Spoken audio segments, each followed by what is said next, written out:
Olá a todos, eu sou Claudinei Santos, editor do portal Saúde Digital News. Nosso entrevistado de hoje é o Carlos Pedrotti. O Carlos Pedrotti é presidente da SDB, Associação Brasileira de Empresas de Telemedicina e Saúde Digital, e também gerente médico do Centro de Telemedicina do Hospital Israelita Albert Einstein. Carlos, muito obrigado pela sua participação no podcast Saúde Digital. Claudinei, obrigado. Eu que agradeço aqui o convite, é uma imensa honra estar aqui com você. Carlos, a prática da medicina foi afetada definitivamente pela telemedicina, né?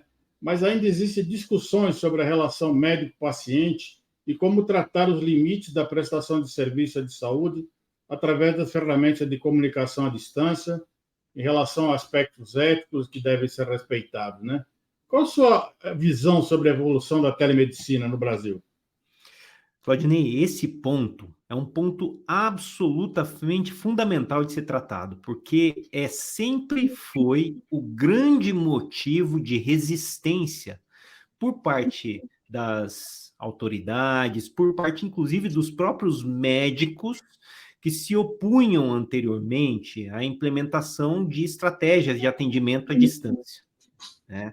A grande questão é que nós tivemos uma evolução muito grande nos últimos 2 anos. E nós pudemos ver, tanto através de exemplos que vieram de fora, dos primórdios do atendimento direto ao paciente por telemedicina, e agora, quando nós já temos isso mais massificado, que não existe um problema na humanização do atendimento via telemedicina. E sim, você ampliar o acesso, ao contrário, torna a medicina ainda mais humana. Porque o que torna o atendimento humano é a empatia, é a forma como o médico se comunica com o paciente, como ouve as situações, as queixas. É lógico que a ausência de um toque diminui algum grau a proximidade, mas não impede a elaboração de uma relação médico-paciente adequada. E muitas vezes, principalmente para as gerações mais novas, que nasceram aí nessa transição digital, já estão extremamente acostumados com a geração de relações pessoais através da internet. E isso, quando você coloca o atendimento médico nesse contexto, é natural para essa população. E isso vem se transmitindo agora com o aumento, inclusive com a pandemia, quando você teve aí uma necessidade de isolamento social e ampliação das ferramentas de comunicação digitais, isso se tornou mais natural também para as outras gerações e é adotado cada vez mais frequentemente. Então, esse ponto podemos considerar superados, Claudinei, que sim, é absolutamente tranquilo gerar uma relação médico-paciente através de meios digitais. Outro aspecto importante, né, são as questões envolvendo a parte legal e regulatória, né? Quais que são as iniciativas da SBD para mitigação dos riscos, né, e garantia de maior segurança jurídica nas operações do setor? Claudinei, esse ponto é muito importante, porque, veja só, a última regulação que nós tínhamos de telemedicina no país era de 2002. Eu costumo brincar que, na época, o celular mais avançado era aquele Nokia, que, né, parecia um tijolão, e o jogo da cobrinha era a característica mais avançada que tinha lá, junto com a lanterna. Então estava extremamente defasado. Em 2019, algumas iniciativas junto aos conselhos que foram frustradas, não conseguiram avançar. E em 2020, com o início da pandemia, nós tivemos realmente uma necessidade de tornar a telemedicina uma prática legalizada. Só que a lei que regulamentava a telemedicina durante a pandemia era provisória. Então, esse foi uma das razões, inclusive, da fundação da SDB, que é a Saúde Digital Brasil, entre os principais provedores de telemedicina do país, para agir junto às autoridades regulatórias, aos conselhos, ao Poder Legislativo para que tornasse essa legislação permanente. Então, essa foi uma das grandes ações da Saúde Digital Brasil ao longo desses últimos anos.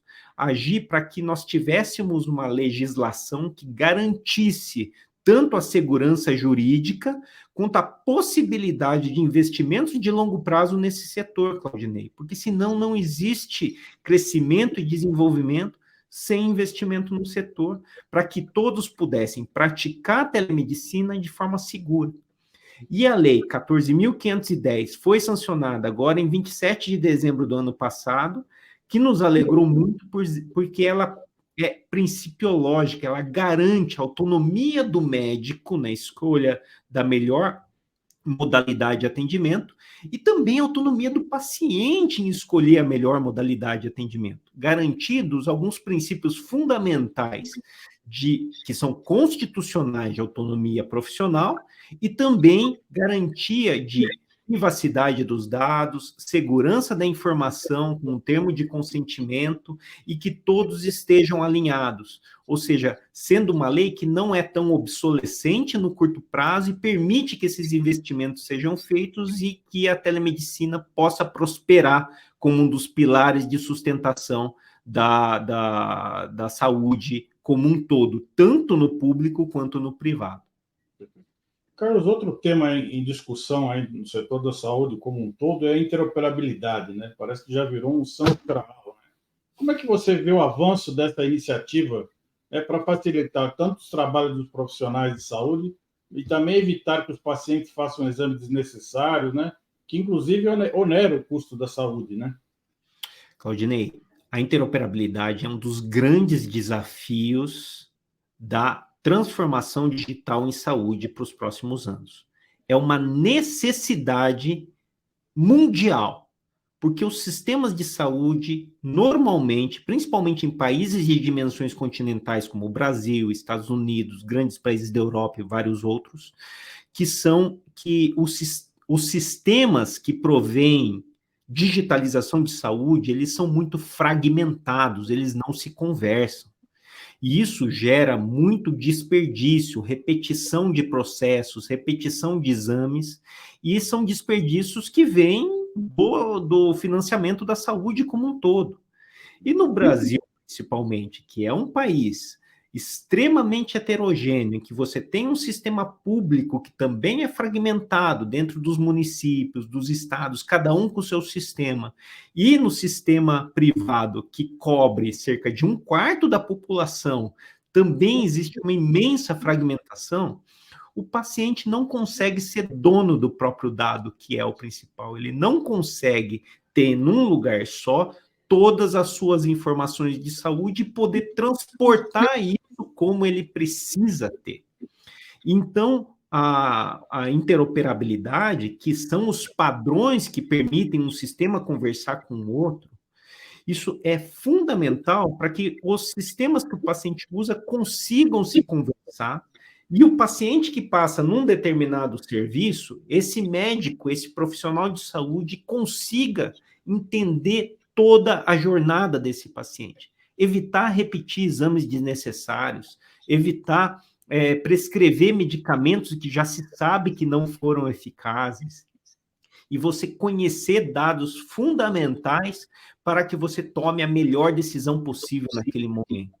Isso é extremamente importante, mas ao mesmo tempo também extremamente complexo.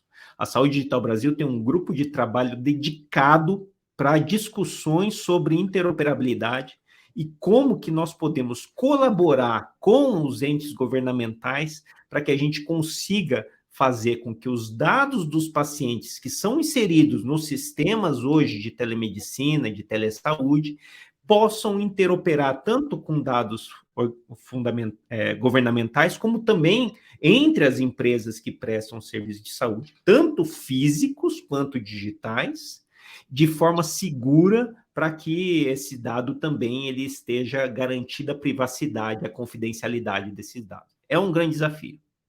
O SBD também tem um outro grupo, né, constituído para definir as melhores práticas assistenciais relacionadas à telesaúde, né? como a questão do consentimento informado, os limites da atuação à distância, entre outros, né? Qual que é a expectativa em relação à criação dessas melhores práticas? Uma consulta feita com suporte do WhatsApp é possível? Claudinei, é muito interessante. Esse foi um dos grupos inicialmente que nasceram junto com a SDB, e o grupo de protocolos clínicos, ele tem exatamente essa finalidade, definir qual é a melhor prática para que, entre os associados, e demonstrar para a sociedade que sim, a telemedicina pode ser feita com protocolos adequados, seguindo as melhores práticas da medicina nacional e internacionalmente, para garantir que determinados limites não sejam transpostos. É natural, nós sabemos e todos sabem que a telemedicina não resolve todos os problemas de saúde. Em muitas situações é fundamental que o médico esteja presente ao lado do paciente, tanto para a realização de um exame clínico mais aprofundado, uma palpação do abdômen, uma ausculta cardíaca e pulmonar, como também realização de procedimentos, cirurgias e tudo mais, que hoje não é possível ainda dentro das tecnologias mais amplamente dispostas. O futuro a Deus pertence, mas hoje a gente não tem como à distância realizar tudo com segurança. Então, esse grupo, ele pretende definir, diante do que nós temos hoje de tecnologia, certos limites de acordo com o meio que é realizada a telemedicina. Você citou o WhatsApp, por exemplo. O WhatsApp é uma excelente ferramenta de comunicação, mas não é uma ferramenta de telemedicina. Ela pode estar inserida em um contexto de um atendimento médico, com certas limitações, garantida a privacidade, o cuidado com o encaminhamento das mensagens de forma adequada, mas ele não permite, por exemplo, uma interação em tempo real, e muito da própria comunicação se perde quando você tem um dado apenas textual. Então, ela é a mais restrita, você não consegue fazer prescrição de medicamentos complexos, situações de maior risco, utilizando apenas uma mensagem de texto, seja por WhatsApp ou qualquer outro meio. Você pode até interpretar algumas imagens e fazer uma triagem.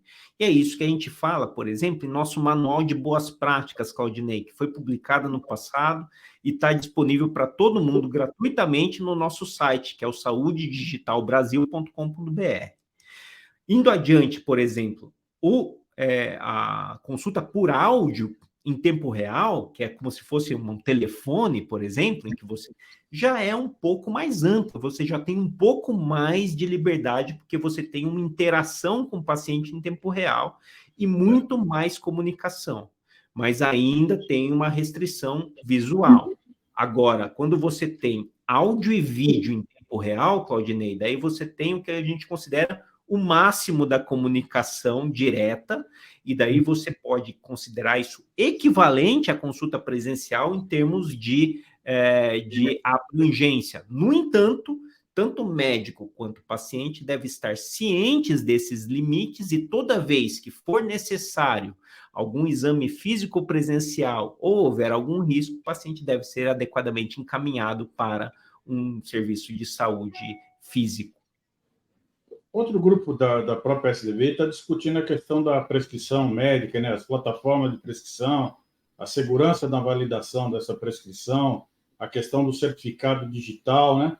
Quais os avanços que são esperados pela melhoria nesse segmento específico, né? Como é que a prescrição médica vai ajudar a crescer no que se chama aí saúde 4.0? Perfeito, Claudinei. A receita eletrônica veio para ficar, Claudinei. Ela é extremamente mais segura do que uma receita feita hoje fisicamente, que na maioria das vezes contém apenas um carimbo que pode ser copiado em qualquer esquina por aí, com um rabisco que é a assinatura, e ninguém pode ser verificado.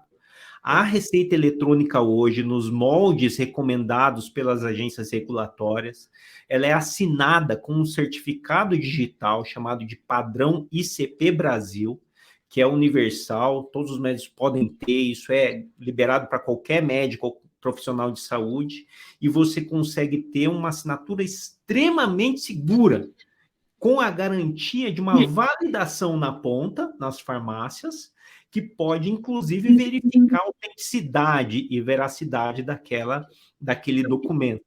Isso serve também para atestados médicos, relatórios médicos, laudos e uma série de outras situações, Claudinei. Temos também várias discussões em andamento. Por exemplo, as receitas chamadas que são necessárias notificação de receita, que é aquela receita amarela, receita azul para medicamentos especiais, e que ainda é necessário o papel, e você precisa encaminhar, então, por correio, alguma outra coisa, vamos dizer assim, pré-histórica, né? Então, esse é o ponto. Nós estamos discutindo como conseguir fazer essas notificações digitais também em um modelo eletrônico, assinado digitalmente com esses padrões, e que permita uma rastreabilidade da receita ao longo de toda a jornada, desde a emissão até a dispensação do medicamento, trabalhando junto das agências regulatórias para garantir a melhor experiência do profissional de saúde e do paciente. Carlos, com esse tempo da pandemia, eu vi um grande surto de burnout, né? E o atendimento da telepsicologia, né? A telepsicologia online garantiu um grande espaço, né? E contribuindo, inclusive, para aumentar esses cuidados de saúde mental em todo o Brasil, né? Alcançando praticamente todas as cidades que tenham conectividade. Mas, no entanto, né, segundo o SUS, 300 cidades não têm psicólogos e quase 3.000 cidades não têm psiquiatras, né? Na sua visão, como ampliar o acesso à telepsicologia? Olha, saúde mental é um tema importantíssimo no ambiente, em qualquer discussão que envolva acesso à saúde como um todo, bem-estar como um todo hoje em dia. E isso é característica dessa própria era em que nós vivemos, Claudinei. E a saúde digital vem para resolver muito desse problema, porque o atendimento em saúde digital à distância, ele contém características próprias que tornam a viabilidade desse tipo de serviço muito mais óbvia do que em outros setores da saúde. Então, a adoção de sistemas de telepsicologia, telepsiquiatria, ela foi exponencial, ainda maior do que os outros no pós-pandemia, Claudinei. E hoje pode ser considerado, nos países em que você tem maior adoção, como Estados Unidos, como o Reino Unido, o principal ponto de saúde digital hoje é o atendimento em saúde mental. E é extremamente eficaz, porque o paciente não precisa se locomover, tem o conforto de fazer isso na sua residência, até aumenta a aderência ao tratamento e melhora os resultados da terapêutica. Então, é tudo melhor, todo mundo se beneficia, todo o sistema se beneficia com acesso, qualidade e melhora da experiência, tanto do profissional quanto do paciente, gerando o que todo mundo quer, que é a equidade no acesso à saúde. Outro tema sensível ainda do setor, né, são a questão dos dados de saúde, né? Eles ainda são considerados dados sensíveis, né, e ainda está tendo ainda muita discussão dos órgãos reguladores em relação à questão dos dados de saúde, né? Qual que é a sua visão em relação a esse assunto, né? Como é que você vê a questão da segurança da informação, dos sistemas, dos prontuários, né? Que geralmente são compartilhados por uma cadeia, né? Que é onde você tem médicos, auxiliares, provedores de saúde, plano de saúde, acessando aquele dado, né? Compartilhando aqueles dados. E aí ocorre essa polêmica em relação à responsabilidade da segurança desses dados, tendo em vista a LGPD, né? Não há dúvida que esse é um dos temas mais sensíveis que envolvem armazenamento de dados em saúde como um todo, tá, Glaudinei? Não estou falando só de assistência à saúde digital à distância, mas mesmo na assistência digital física. Hoje, nós temos aí mais de 90% dos estabelecimentos de saúde usam algum tipo de armazenamento de dados em formato digital, mesmo para as consultas realizadas presencialmente. E esses dados estão sujeitos também a serem compartilhados de forma inadequada ou realmente estarem expostos de forma inadequada. E o dado em saúde é, por natureza, um dado sensível, Claudinei. Não é nem por enquanto, nem para sempre. É algo que sempre vai ser sensível, porque é próprio da pessoa. É próprio, é algo que envolve o seu ser, a sua saúde.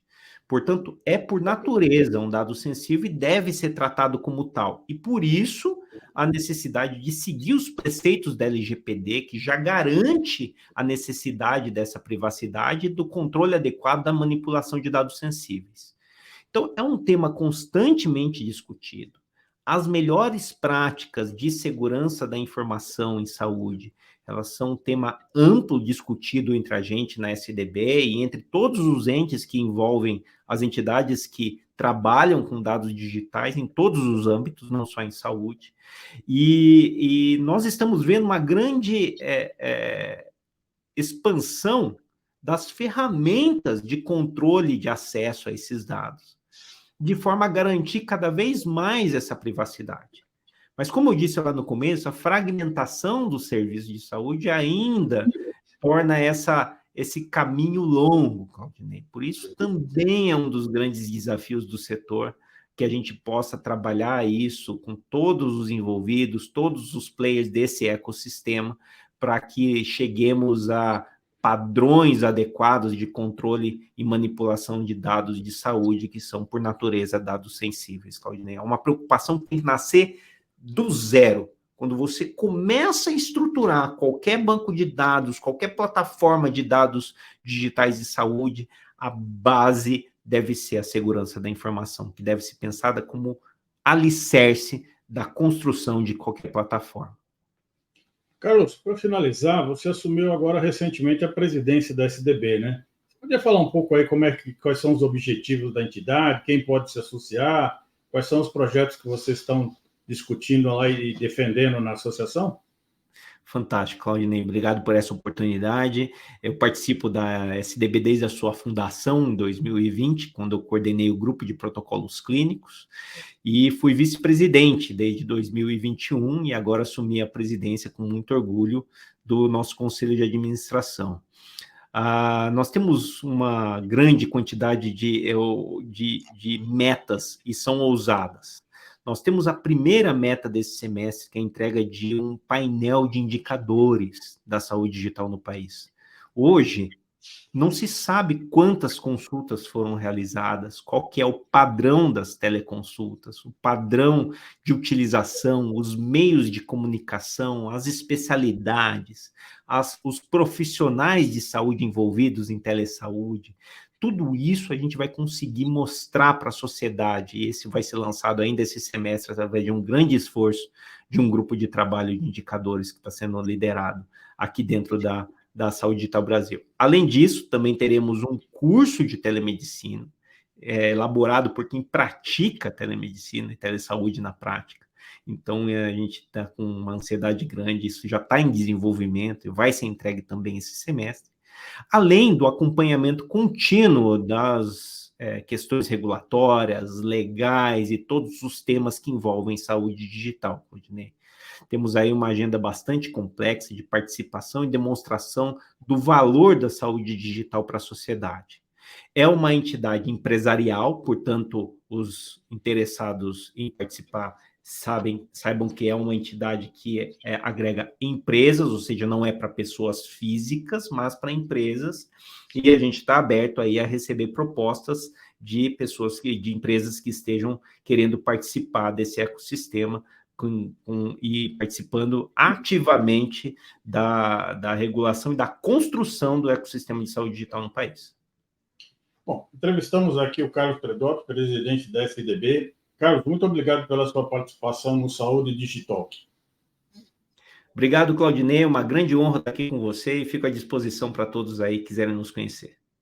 Espero revelar nos nossos próximos eventos, nossos próximos podcasts de Saúde Digital News. Muito obrigado, Carlos.